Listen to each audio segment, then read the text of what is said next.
Today we're going to talk about what happens in the brain when we're meditating, or when we meditate over a period of time. Right. When we take on meditation or mindfulness, maybe meditation more broadly, mindfulness maybe a little bit more specifically, when we take that on as a routine practice. That's right. And meditation, we'll talk first about meditation, comes in many forms. Right. And one of them is a spiritual experience. Right. Okay. And it is rooted in spirituality and religious practices. Right, because the concept of meditation goes back thousands of years, and it's often rooted in religious practices. The early Hindu writers who talked about meditation, it was part of their religious practice. And so whether it's prayer or meditation or whatever, and in the Catholic, I don't know about other religions specifically, but in the Catholic religion, priests and nuns and monks, particularly nuns and monks, spent significant amounts of time in prayer and meditation. Right. They call it prayer and meditation. And so the question becomes, are there brain changes that we can track in people who have who spend significant amounts of time in spiritual experiences or in meditation. Right. Now, there is a little bit of a difference here. One is a spiritual experience, right. And we don't mean Close Encounters of the Third Kind, but we're talking about people who feel that they have had significant religious experiences, because that's going to be one of the things that researchers studied. And the other issue is meditation itself. So we want to keep those two things separate as we talk. Now, there have been studies that have demonstrated that the brain presents in a particular way when a person is in a meditative or spiritually influenced state. Right. They have actually done some pretty fascinating studies as it relates to that. Again, demonstrating that there are certain characteristics of the way that we're thinking and the way that our brain is processing information during those times. Yeah, we tell people who experience stress or depression to meditate, to spend some time trying to calm your brain, calm it down and everything. So the process of meditation seems to have some effect on the brain, but we've never been able to document it before. It's only recently that we have the technology to document changes. Right. Yeah. So we have this neuroimaging and other techniques that we can use to look at what's happening in the brain during some of these meditative or again, kind of broadly speaking, spiritual types of events.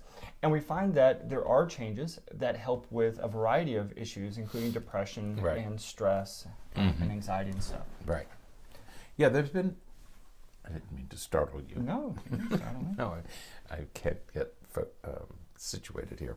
One of the things, the study that this reports, and it's in the show notes, is a group of Carmelite nuns and Mormons, both of whom, so we have two different groups doing the same thing. And the study was done, I guess there were researchers from Yale and from Teachers College at Columbia University, the Yale University School of Medicine. I'm sure that's where the MRI studies were done. Okay, and the researcher is Lisa Miller, Professor Lisa Miller, and she has done some earlier research that said that the parietal lobe in particular seems to become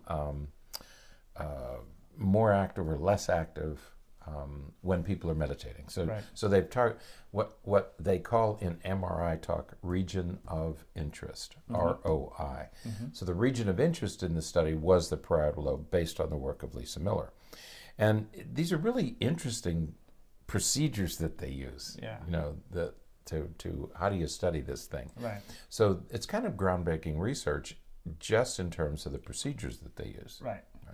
And we've said those kind of things about a lot of studies, and I think that's one thing that I always find very interesting is the way in which researchers develop studies to look at something so specific. Right. Yeah. It's really fascinating. What they did is they took these two groups, and they asked them to recount a personal spiritual experience, and rather than limiting it to a religious experience, it didn't have to be religious, but spiritual in a broader sense. And so they asked people to do two things while their MRI scans, while they were being scanned. And the two things they were asked to talk about or think about, one of them was a personal spiritual experience. Now, some people did talk about their religious experiences. Others talked about being in the zone, like athletes talk about being in the zone. Absolutely. And that would also be classified as a spiritual experience, okay? So it didn't have to be religious, but spiritual. So they scanned them while they were talking about that, and then they brought them back, and they asked them to recount a stressful experience. Okay, so they had the groups of nuns and Mormons, and they had them do two different things: recount a spiritual experience and recount a stressful experience. Okay, and they found. Go ahead. Oh, yeah. Okay. I thought you were going to keep going. They found that the stressful experience, the stressful experience, the parietal lobe became more active, and in the spiritual experience, it became less active, and that's important. So, spiritual experiences make that area less active, and the stressful experience make it more active. And the significance of that is that this part of the brain has something to do with how we think about others. Right. Okay. How we think about ourselves, how we think about others. And people who have thickening in that area are more altruistic. Right. People who have thinning in that area are more depressed. Okay, so the significance is an area of the brain that has been associated with depression becomes less active in people who have spiritual experiences. Right. Yeah. So a lot of this is generalization, because the brain isn't quite as clear cut as as we like to imagine it to be. But yeah, there has been research going back for a long time that suggests that the right hemisphere is involved in more social related things, while the left hemisphere is very involved in communication, language. And so, for example, there was talk for a long time looking at autism, and they thought that autism kind of affected both both hemispheres in that way, whereas something like Asperger's, which isn't in the current DSM, but is a disorder characterized by the social difficulties that we see with autism without the language part. And so they were saying that Asperger's was maybe more related to right hemisphere difficulties. So we have that that challenge that presents there. So when we look at these studies and we see some of the overactivity or underactivity, depending on what's going on, whether it's a stressful event that they're trying to recollect or a spiritual, it is fascinating because that is a very direct, very immediate modification in the functioning and activity in those areas of the brain. Right, and that's why these region of interest studies are so valuable, because you identify, and we do the same thing with genetics. There's 27,000 genes. You can't study all of them. So you get genes of interest. Okay. So you do the same thing with the brain. There's 1,000 different regions of the brain. And so you can't study everything, nor should you, because if you study too many things, you're going to find something important. So you find regions of interest. And the right hemisphere is also the part of the brain that understands social cues, but also it expresses emotion. It understands emotion and it expresses emotion.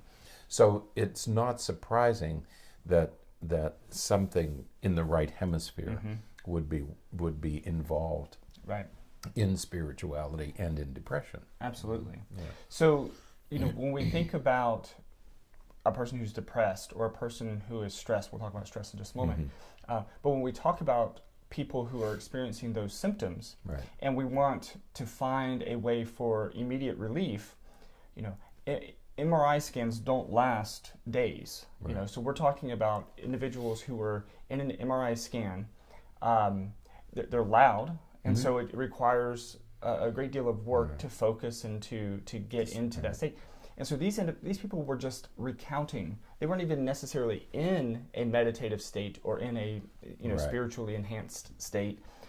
They were just thinking about a time when they were, and it had that kind of an effect on their brain. So it's a profound finding that really encourages the recommendation and the use of meditation and that type of thinking or that type of intervention to deal with stress and depression. Right. And when you think about a person like a Carmelite nun who they do their morning prayers and their evening prayers, and they pray several times during the day over meals and different things, that's a significant, compared to the rest of us, it's a significant amount of time spent doing these activities. And so makes a wonderful population to study.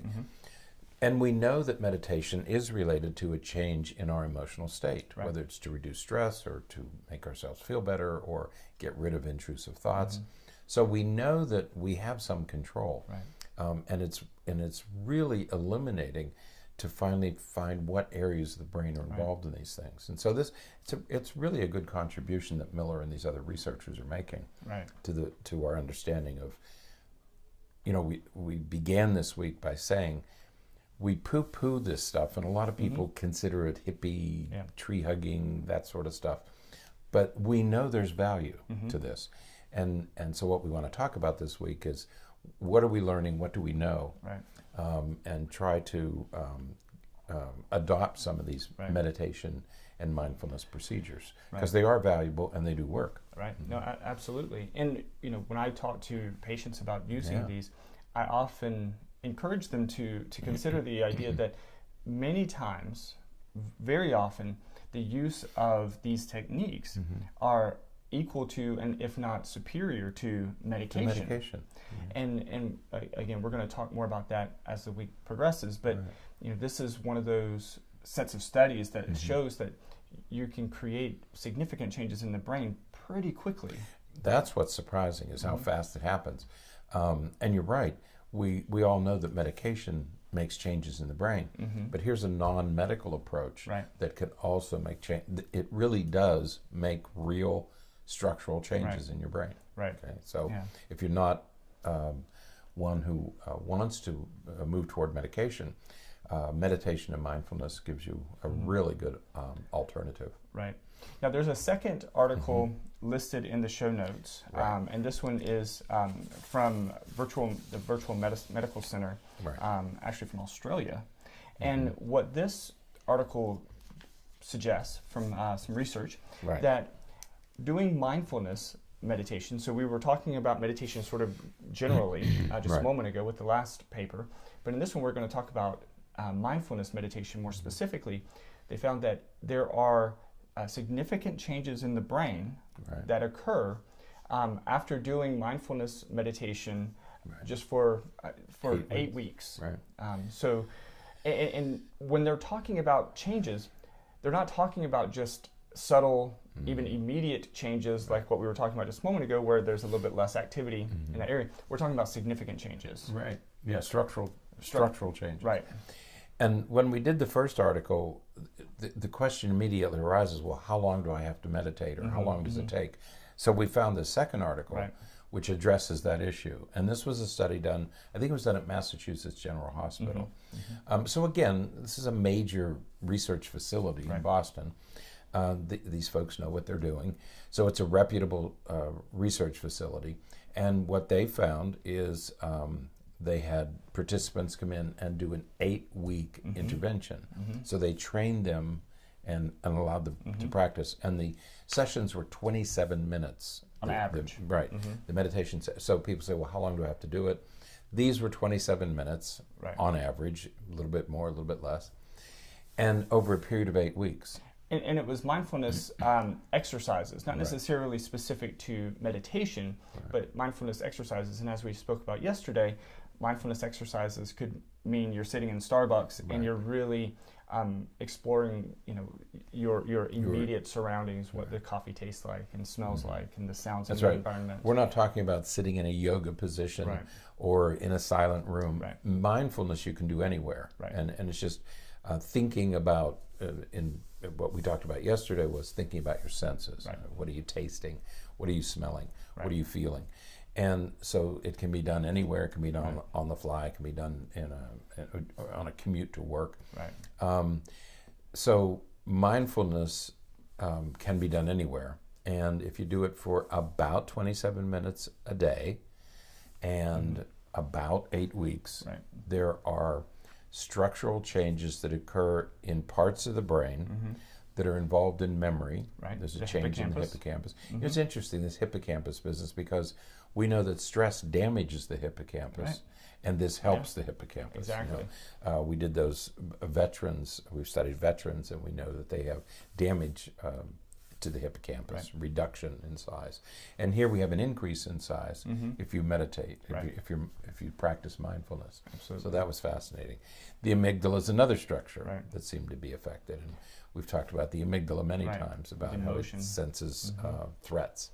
And other areas associated with things like introspection and sort of compassion and self-awareness, and some of those regions of the brain that are generally associated with those characteristics were also enhanced. Which is what Professor Miller, the first study we talked about, is that she said it's those areas of the brain. And this study corroborated what the earlier study said. So check out these two articles because they demonstrate that, not only is it helpful in the immediate to sort of decrease your stress and help manage things in your immediate state, but over a period of time, these practices are going to change your brain and help make those effects more long-lasting, so that you can feel less stress throughout the day, not just when you're meditating. Yeah, you've all heard of, you see advertisements about brain plasticity and what's really happening. Some areas of the brain are more difficult to change, but in this case, I think if you're talking about a few minutes a day for an 8-week, this might be worth giving it a try. Again, you don't have to do formal yoga poses and quiet rooms and all that, and humming and all that stuff. There are a number of ways to do this, whatever works for you. But it's worth considering, because these are they permanent changes? If you keep doing it, yes. If you stop, you'll have some decay. Which is the same with anything. Same with anything, right? Doesn't matter. Absolutely. So give it a try. Absolutely. That's it for today. Until next time, stay happy, stay healthy, and forget to be afraid.